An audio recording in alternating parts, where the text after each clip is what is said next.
The opinions expressed on this program are those of the program host and guest and are not necessarily those of this station, management, staff, and sponsors. WSTU does not endorse products that may be mentioned. Any reproduction or retransmission of this broadcast is strictly prohibited without written consent of WSTU. It's time now for the Crown Car Care Show. Call in with questions and comments, 220-9788, 220-WSTU. Now, here's your host. Welcome, everybody. We have a special show this week. We have a special guest in the studio, Jon Campion. And halfway through our show, we're going to have a very special guest, internationally recognized. Yes. Greg Kelly of the Nissan fame, the company Nissan. And I'll tell you, Frank, I haven't heard from Santa lately. I wonder how that new engine that we designed for him is working. I know he called the other week. Yeah. Have you heard anything? No, Santa has been quiet. Must be very busy. Well, maybe when he'll call in. when you've got acceleration from 0 to 60 in like 1.2 seconds, Yeah. he doesn't have time to think it. All the blood's in the back of his eye and his Whiplash. brain. Whiplash. His eyeballs are hanging out. Santa. That thing, we got it tweaked this year, didn't we, Frank? Oh, I think so. Well, you and I are working late hours. Yes. Over at our Cove Road store. And by the way, we have 2 locations with Crown Car Care. We have one over on Cove Road here in Stewart, almost in Hope Sound, on the ocean side of Cove Road. And we have another location in Palm City, Martin County, of course. And it's on the corner of 42nd Street and Martin Highway. Yeah. Big place. Both are fairly large places, but my place in Palm City has got 11 or 12 lifts. I can't remember, but it's huge. Yes. Big place. A lot of room to do work. Yes. And our guest who's here in the studio has had a couple of his vehicles as frequent flyers. In fact, he's on the bench that we have out front. We've got in a couple of his car plaques on there. Oh, because good. he's a frequent flyer. Yes. There's perks that come along with doing business with Crown Car Care. Yeah. There are a lot of perks. As you should. Yeah. The other thing I wanted to really say a shout out to is LCR signs. If you like our signs that you see when you drive by, the one on Cove Road, there's a monument sign that's illuminated at night that has the logo of Crown Car Care. Larry Ricard of LCR signs, Larry, C is his middle initial, and Ricard. Okay. It's his business. He designed and built that sign for me on Cove Road, and all my signs that are in Palm City, he was involved in hanging them and placing them and doing some of them. Not all of them, but most of them. And he has bucket trucks. In fact, one of his bucket trucks has been in our shop for a couple of days, and we just got it fixed up today. So hi out there, Larry, if you're listening, hi. And we have a couple other people I know that are listening. The Lee, good friend of mine, that has a repair shop in town here that we have a relationship with. Remember, there's not only one fisherman, there's many fishermen. Sure. And there's many cars. Yes. So I can't fix them all. No. So it's always good to have good relationships with quality shops, and that's Lee. And I think he's listening today. And I think we have a big audience today. This Greg Kelly at the half of the hour is just it's a great gift. I don't know how we got it, but I do know that it was obtained and handled from John, who's sitting next to me, who owns European Kitchen and Bath, which is located on Monterey Road right here in town. Been an icon of the Treasure Coast for many years. In fact, I believe your parents started it. How long has that been there? 32 years. 32 years he's been there. And there's some people that have been there longer. Yeah, I'll tell you who. There's a graveyard right next to him, and some of them people have been buried there for a couple They're hundred. dying to get in there.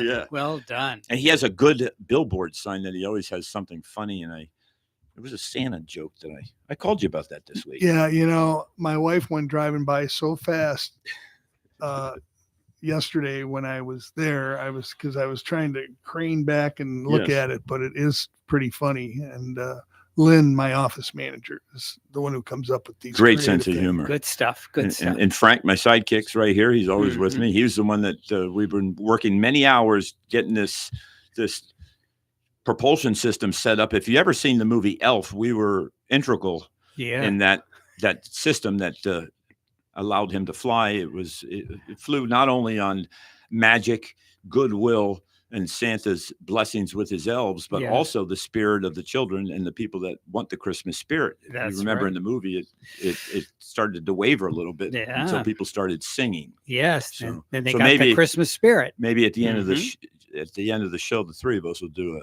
a rendition. A rendition of it. If you don't mind, we'll all do it. Why don't we call it a duet? Well, let's get right into the show because this should be a good one. We're going to give you a history of who we're going to be talking to, and we're going to allow him to do most of the.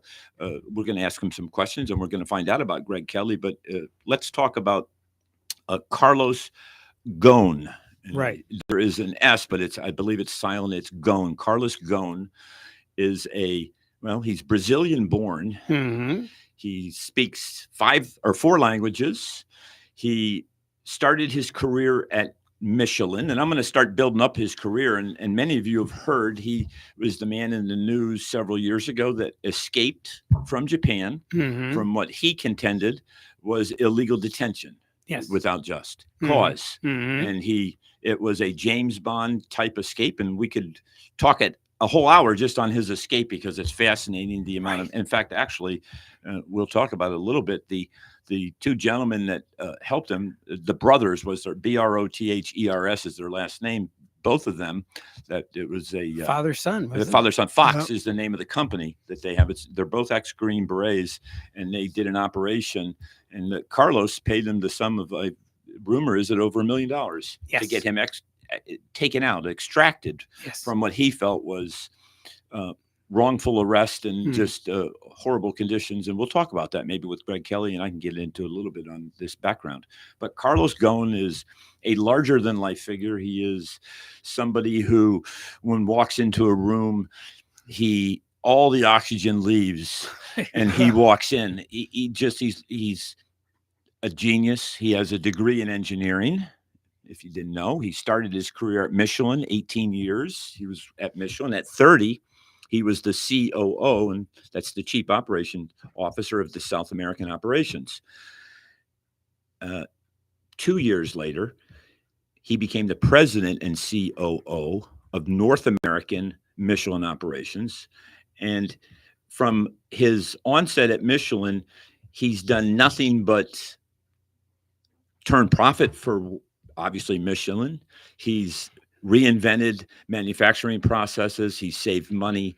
He turned Michelin into, many say, the reason they're as big as they are today is because of him. Yeah. Single-handedly. He's the maestro. He turned it He's around. A genius. He's brilliant. Handsome. He's brilliant. He has a way of words. He's passionate. He has emotion. He speaks well. He's been married twice, so let's get that off the table right now. He's been married twice, and there's nothing wrong with that. He was divorced halfway through his career, and he worked with a sense of urgency and a sense of genius that created magic in the companies that he worked for, and he gave, as we would always say, great shareholder return. Because remember, when you're working for a publicly traded company or even a private company that has stock, it's all about the shareholder return. Unfortunately, at the end of the day, that's what's discussed in the boardrooms. He eventually ended up after 18 years with Michelin, he went to Renault, which is a French company. We've all heard of Renault. Do you remember the car that AMC, American Motors Corporation, partnered with Renault? Okay. Well, he came in as an executive vice president. He restructured the entire company single-handedly with his people and his genius and turned a profit in 1997. He did. Renault was a loser. Yeah. As are a lot of French companies, because it's the French culture and the way we monsieur. It's a more laid back country. It is looser. John is a good example of he's laid back. Yeah. I am French. I am from my French in me.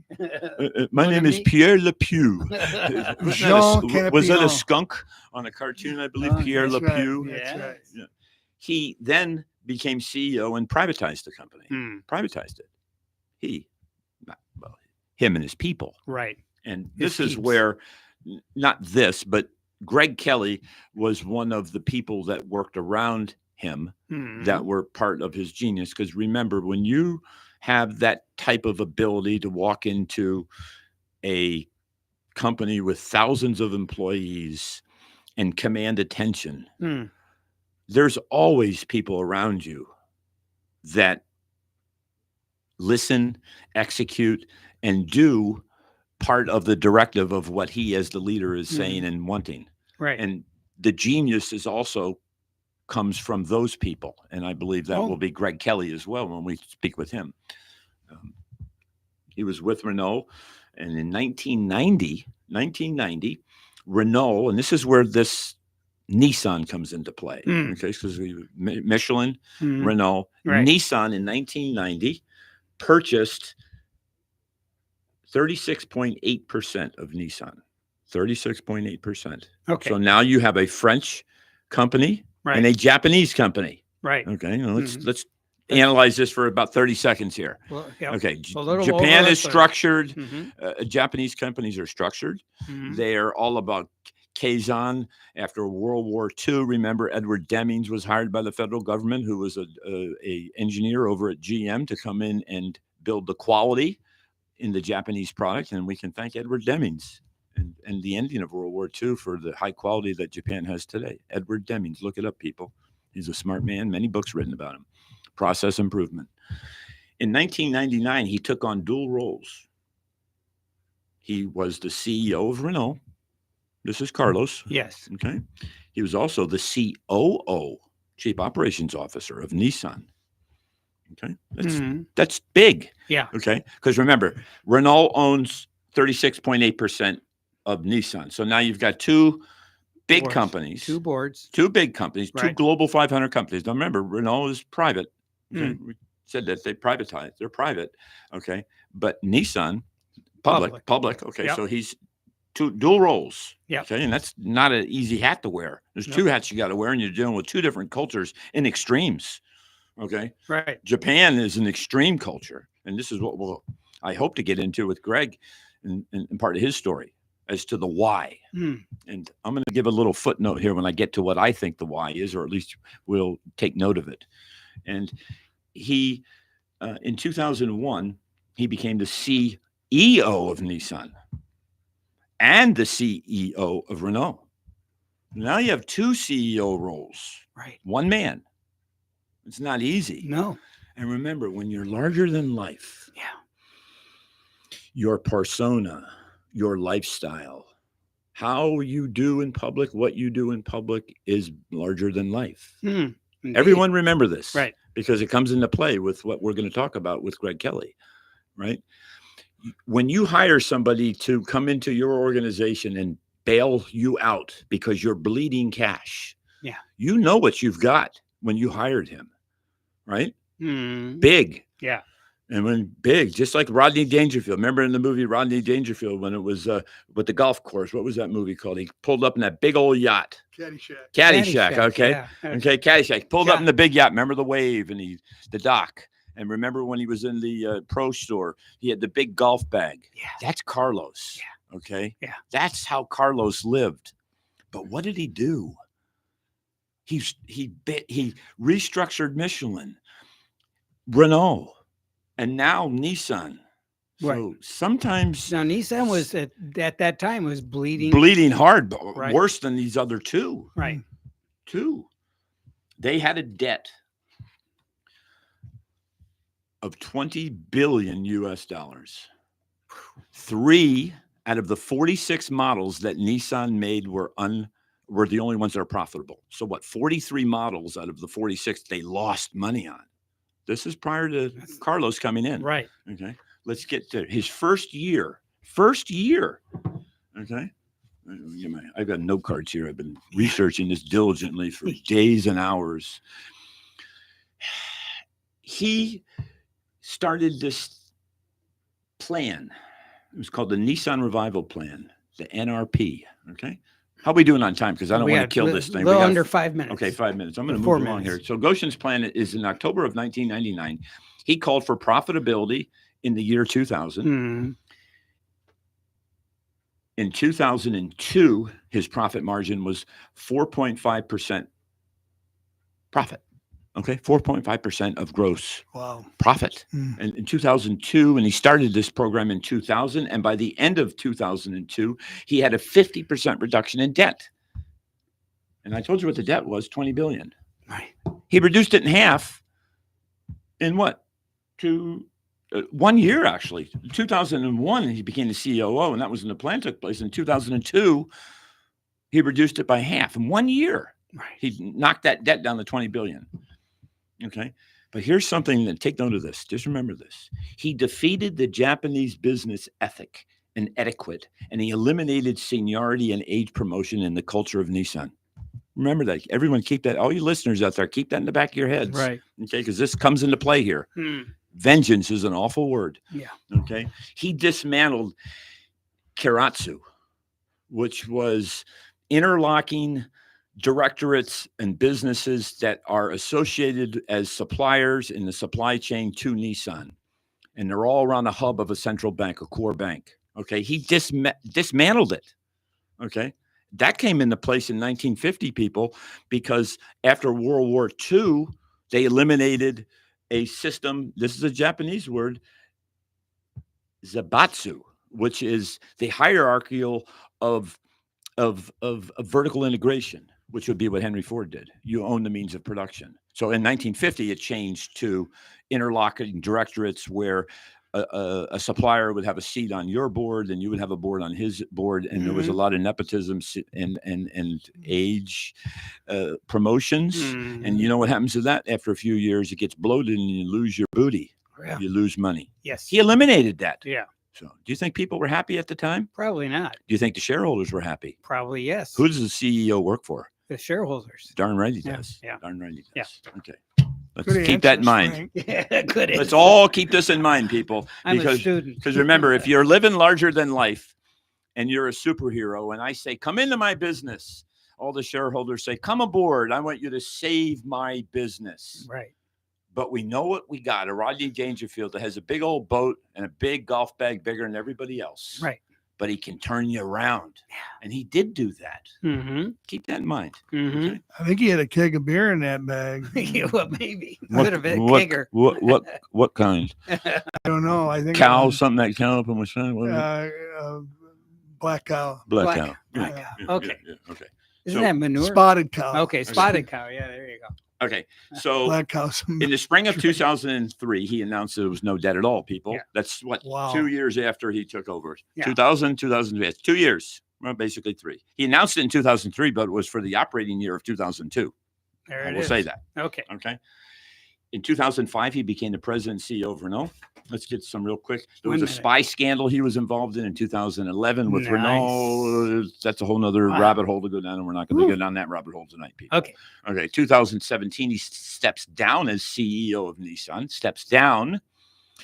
2016, he became the chairman. I'm regressing a year. He became the chairman of Mitsubishi because they owned a 34% stake in them. In November of 2018, and this is when our tale begins with Greg Kelly, he was arrested with Greg Kelly for illegally, quote unquote, misappropriation of corporate funds and deferred compensation. And I Yes. think we can get more details from Greg Kelly when we call him or he calls us. Let's take a Right. break. All right. We'll be right back. So stick with us.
All right, we're back.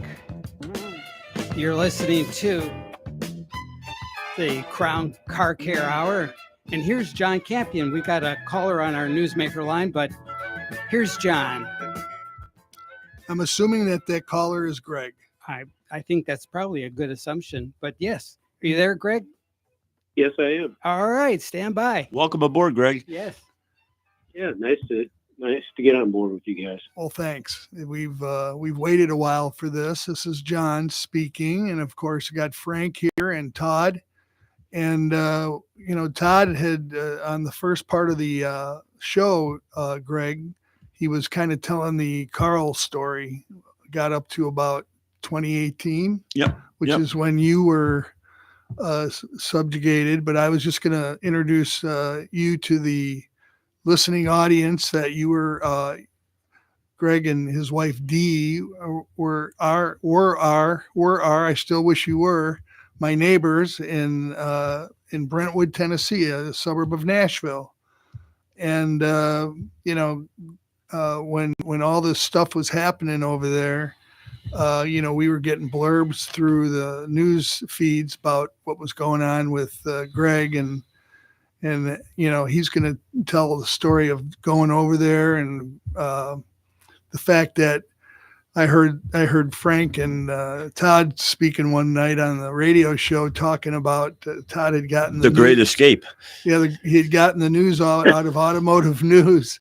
Yes. And I'm riding home on the radio, and I called in and I go, first time caller, long time listener.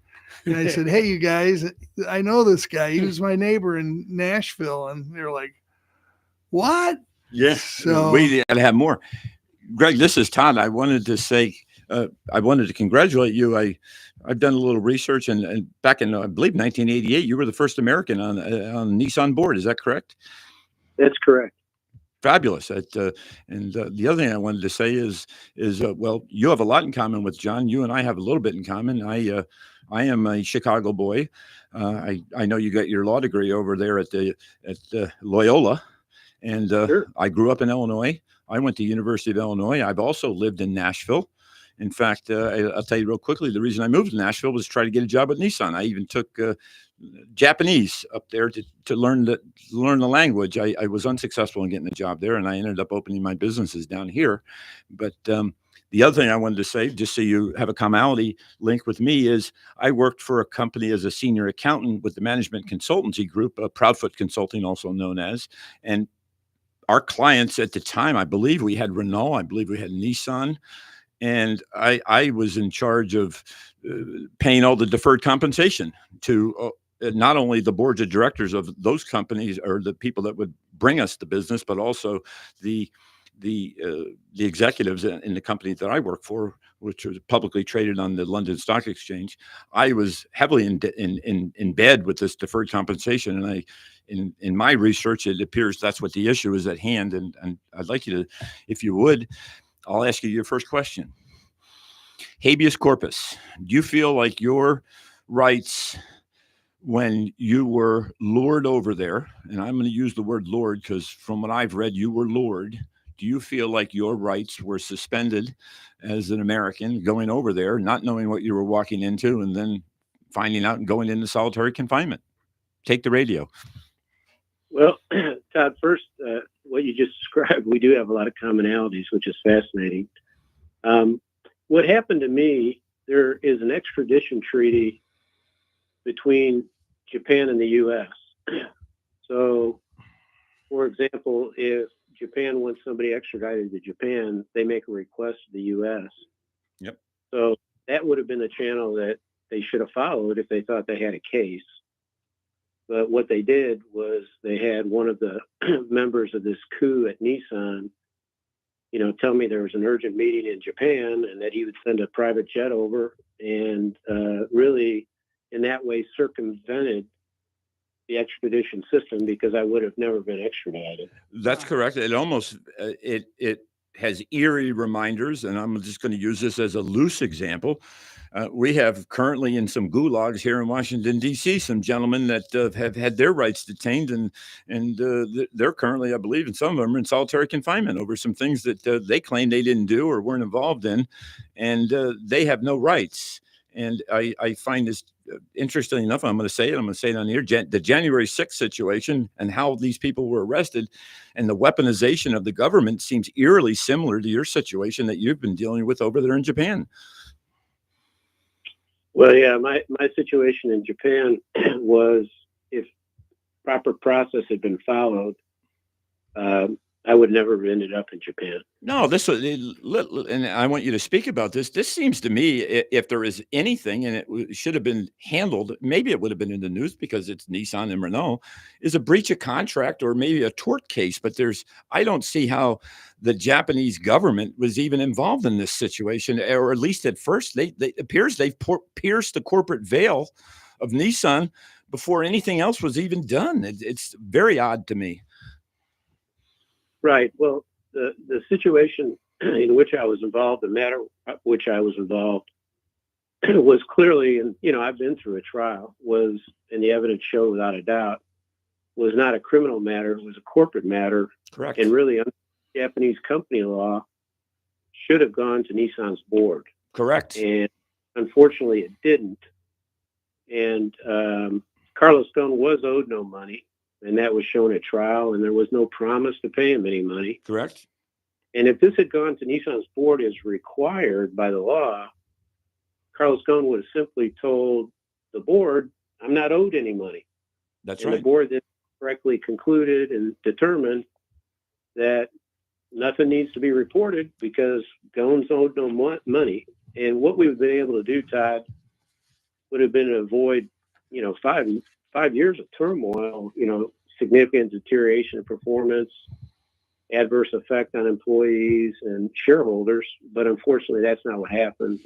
And so we have the last 5 years. Yes.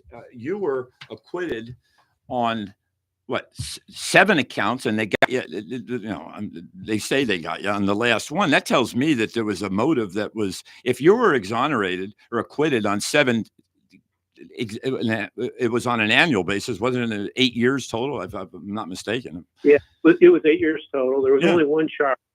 It was a conspiracy alleged to have begun in 2011, and the question was: is something that was never paid nor promised to be paid something that had to be reported? And yes, the evidence showed without any doubt it didn't need to be reported. And indeed, in an automatic conviction jurisdiction, 99.4% of cases end up in a conviction. Yeah, and that was done by University of Chicago. Back to Chicago, University of Chicago white paper did a big report on that, and that stat you got came from that report. 99.4 convicted. That's right. So it's a fascinating situation. I didn't want to be caught in it, where you're not involved in anything that's criminal. You're working on a business problem that you have your own businesses. You try to solve every day. Yes. Yet you end up in a jurisdiction that's used to handle this matter where it's an automatic conviction. So on the one hand, I was very calm because there's never been a crime. No. But on the other hand, I was caught in a system that is an automatic conviction system. So yeah, 99.4%, right? My analysis, if I had to write a little pamphlet, a Harvard Business Case Review, which I did when I got I'm a master's in accounting, and I good for you. I do, and it appears to me it actually goes back to with this restructuring of Nissan when he eliminated this age-based guaranteed a job, the glut and the overage and just the excesses that took place in the culture of Nissan. It almost sounds like a jealousy revenge case. If I had to pin this thing down, it goes back years, I believe. And I'm telling you, I think this whole thing really had nothing to do with the money. They just used that as a tool to accomplish what their goal was to get rid of him. and at the same time punish them. And eerily similar to another person that we know in the United States that's going through it right now. Yeah, well, clearly there was a small group who wanted to go back to the days before Nissan was owned or essentially owned by a Japanese company. And what they did is they engineered a coup, and I can say that because it's documented. They actually have a roadmap in writing. Yes. That was produced at trial for this coup, and they did it to prevent a merger. There were a small group that just no way wanted a merger between Renault and Nissan, and I view that as tragic because really a merger between those two companies, and then to add Fiat Chrysler after that with the very profitable Jeep and Dodge brands, yes, would have been outstanding for the group. And Nissan was positioned really to be first among equals because we had the best product engineering, we had the best manufacturing, and we had put together a top management team that not only would have led Nissan, but really would have led the group into the future. And in fact, after Ghosn was arrested, the cream de la cream of the top management team, which would have led this group, left Nissan, and time has shown over the last 5 years how successful those individuals have been in other companies. Yes. And it's just tragic that, we didn't put this together because it would have been good for Nissan. Look who owns Jeep now, an Italian company, right? FCA, right? Yeah. How ironic, right? For all our listeners out there, Jeep AMC had a relationship, if anyone remembers, the Le Car, which came to us, early 80s, 81, I believe, 80 and 81, little economic car that they marketed over here. And Renault had some great technology. I believe some technologies that Nissan didn't have, and Nissan had some synergies that they didn't have, and that would have created a compounding effect that would have been a fantastic merger. And I agree with you 100%. Let's switch gears here a little bit, and I'm going to ask you, how many days were you in solitary confinement? I was in solitary confinement for 37 days. Let me ask you something. Have you ever heard of the Nelson Mandela rule? I have not. Okay, Nelson Mandela. When Nelson Mandela was, he was that exiled leader of Africa, South Africa. Okay, the internationally, I believe it's the World Economic Forum has rules that they write and things that they do, but there's a 15-day isolation rule that anything over 15 days is against. No, it's not international law. It's policy. It's a rule. It's a rule. Yeah. Remember, rules, depends on how and who enforces them. But there's a Nelson Mandela rule of a 15-day isolation. You were in for double that, right? And poor Carlos was in for, and this is what I've been saying all along. This whole situation is not about how large he lived. They knew what they were getting into when they hired the man. Okay. Right.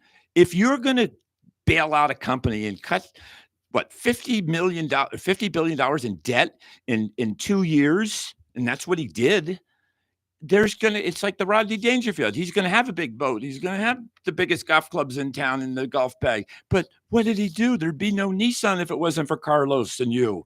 There'd be no Nissan right now. Even I didn't manage director compensation, but his compensation was only about half of what he could earn elsewhere. Elsewhere. And I can tell you, me working at Proudfoot and the management consulting group, I saw, and I can tell you the French love to spend money. Okay, I don't know what the Renault. I haven't researched what Renault pays their people, but I can tell you, just me dealing with we owned a company called IMR over in France, a consulting group, and actually did some work with Renault. I hated having to write the checks because I had to sign off on this stuff. And in France, everybody, they love to spend money on things, food and houses and things like that. It's standard. It's just the way the culture is. And I guess culturally, he could, like you said, he could have made money elsewhere twice that amount. So this whole notion of him going after him, and you being the, I'm going to use architect of the deferred compensation plan, which I'd even argue that might not even be the case. I don't know. But it seems to me the whole premise of this whole situation is built on a card of lies, a deck of lies. That's just not reality.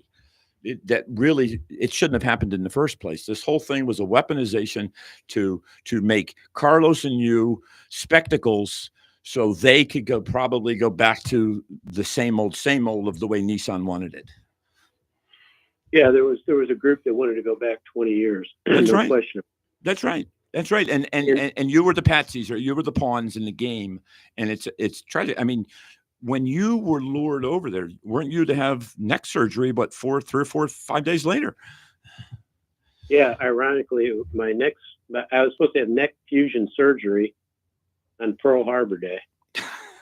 And it turned out I ended up in Japan, and I didn't get my surgery on December 7th. I had to wait. Tell our listening audience, once you were arrested, I'm going to use the word arrested or detained over there, how much time passed before you got to talk to your wife? I was not allowed to talk to her until I was released on bail 37 days later. Wow. They don't allow you to have any contact with the outside world. I finally was able to retain an attorney, but I was continuously interrogated for 32 days, and they don't really have the right to representation by counsel. So my attorney couldn't sit in on the interrogations. And they use that really to try to extract confessions. They did prisoners of war. This is what they did at Geneva Conventions. I mean, this is what happened during World War II with what's it, McCain. He could tell a tale of that. He's not with us anymore, but he told a tale of that. I mean, this is even hard to believe that this went on, and this is only a couple of years ago, for crying out loud. Yeah. Well, in fact, 5 days after my interrogation started, Nissan sent over an attorney that the prosecutor had me meet. And this attorney was a former prosecutor, but was now a defense lawyer. Yep. And said I could go home immediately if I signed a plea deal. And it would cost me $50,000. And I said, well, what's that entail? He signed a plea deal, but it's going to cost you. Yeah, and a pint of blood. Everything. You got to fit to everything. I said, well, I politely, because you're in Japan, I politely thanked him and said, I can't admit to things that didn't happen. And I said, I'm going to retain this other guy because, I'm not going to admit to things that didn't happen. Little did I know it would be 39 months before I get home. But, that was part of the system. They really wanted me to roll over. That happens quite frequently in this system. What was the quote that you said when you landed in the plane, when you met your wife? There was a famous quote that you have. Designed to. Well, I think we may have lost our connection. You got me there? Oh, yeah, no, okay, yeah. We lost your famous quote that goes off into infamy. It's a great one-liner. Do you remember it? Designed to. I say I'm Adam. Give me the quote, and I'm designed to convict. The system. It's an automatic conviction system. Yes. Yeah. That's the whole thing is designed to convict. And really, if you look at it, it's fascinating. Again, there's no presumption of innocence. No. There's no right to representation by counsel. No. In this country, if there's exonerating evidence, the prosecutor is supposed to give it to you. There was exonerating evidence that I was never given. There's no right to a speedy trial. And it's not supposed to be that way. After World War II, we were involved in the reconstruction of Japan, and the legal system over there was supposed to have been restructured. Constitutional law and habeas corpus was not to be suspended. It was supposed to be a right. And that was part of the reconstruction of Japan after World War II. And I'm telling you right now, listening to your story, that doesn't exist. No, legal experts in Japan refer to it as hostage justice.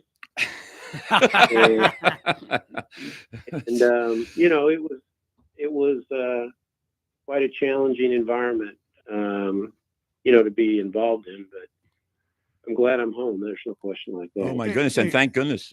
I have a question. Greg, can you you and I've talked about this a couple times, if you don't mind doing it again, about when you landed and you got surrounded by those mugs and they said, you know where we're taking you? And you said no. And, you know, these were a bunch of big thugs who were putting you in a van and taking you somewhere, right?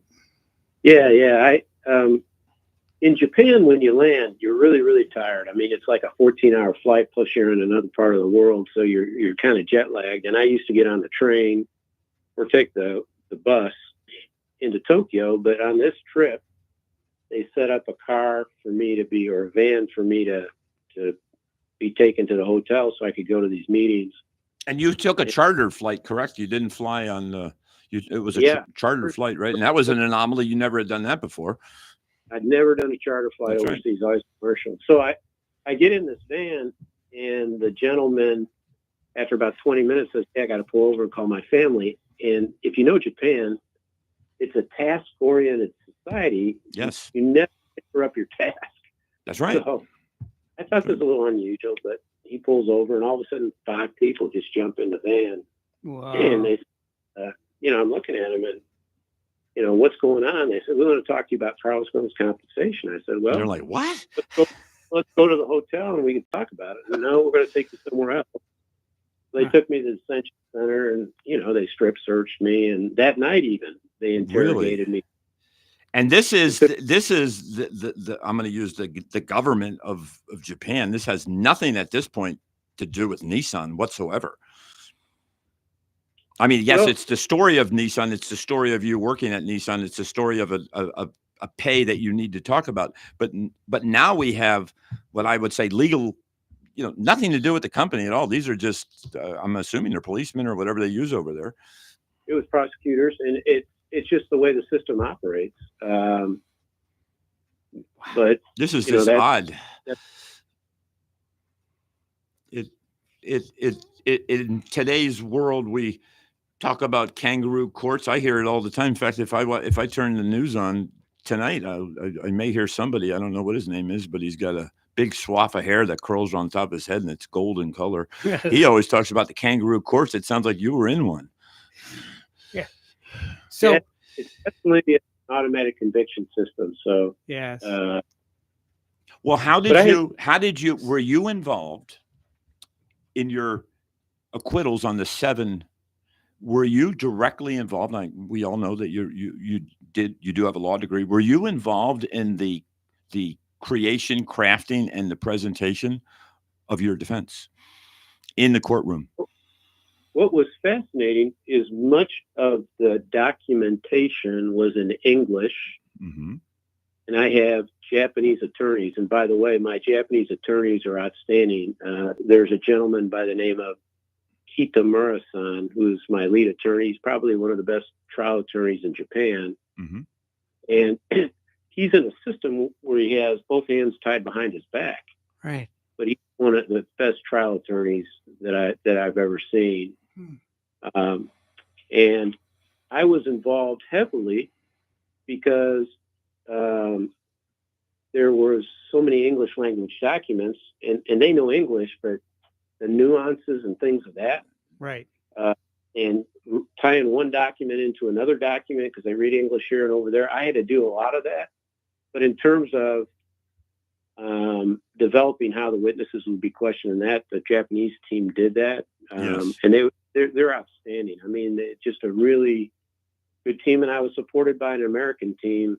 There's a gentleman by the name of Jamie Wareham. He's a big-time attorney at Fried Frank.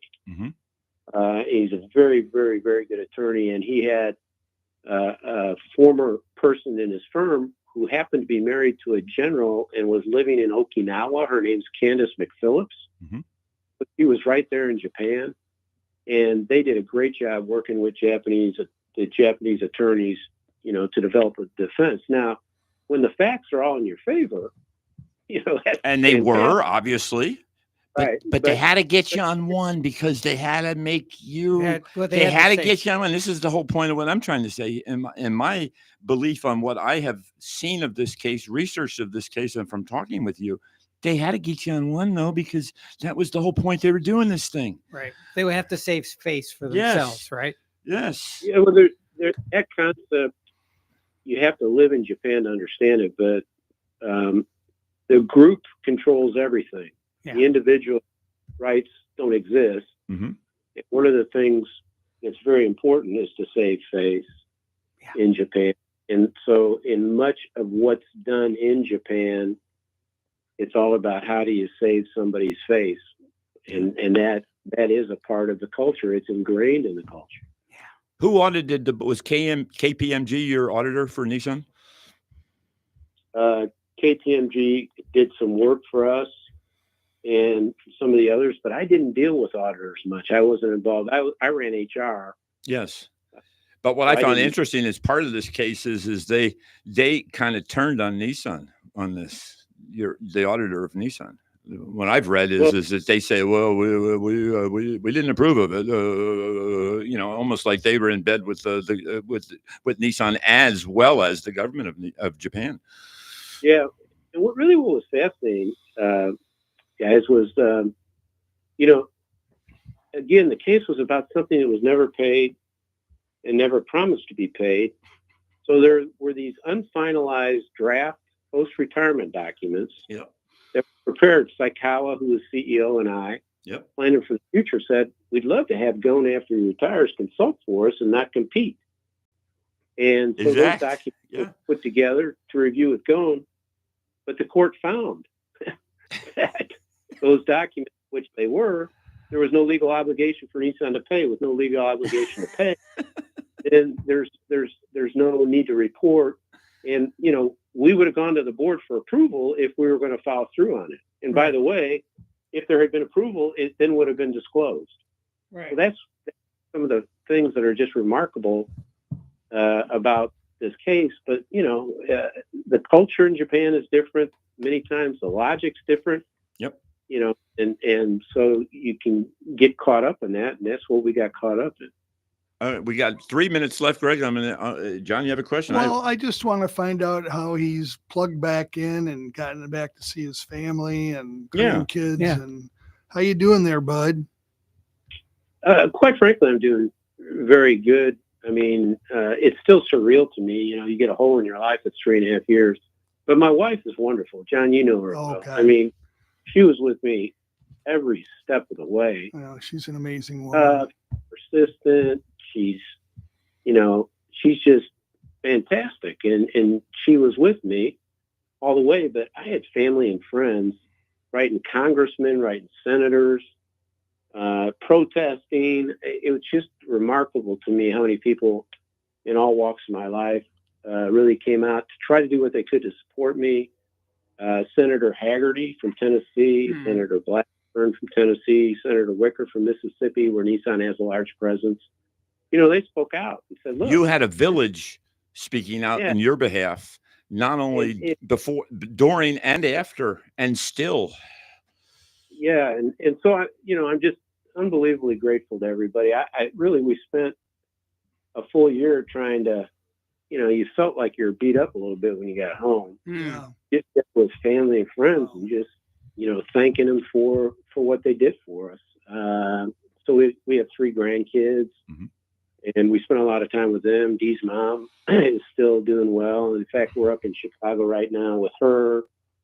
And so the last year or so, it's been catching up on the 3.5 years that we missed. But we're very fortunate for the family and friends that we have. That's just wonderful. I have one quick final question for you.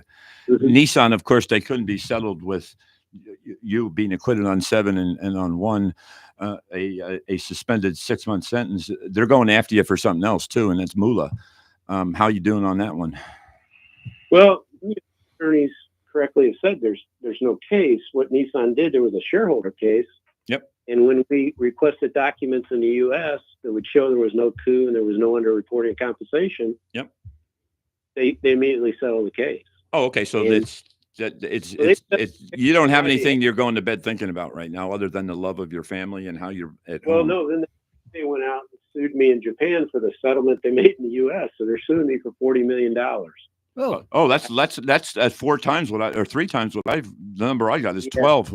Boy, they've upped the ante now, huh? Yeah, it's up to 40 because they want what they settled for. They had strong defenses in the U.S. They went to Japan because I have no discovery. Yeah, of course.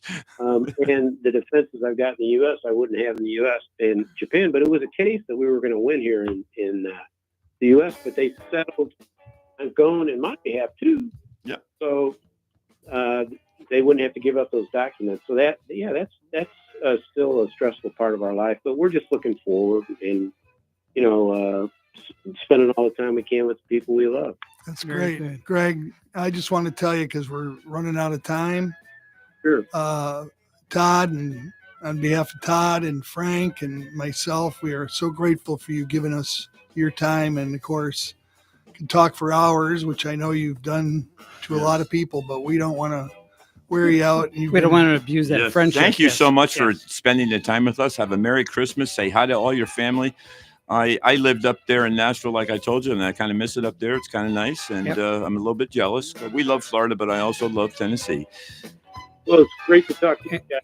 And we'll be back next week, and hopefully have you with us one day going in the future. Thank you. Bye now. Thanks, Greg. Thanks, Greg. Bye-bye. Take care, buddy.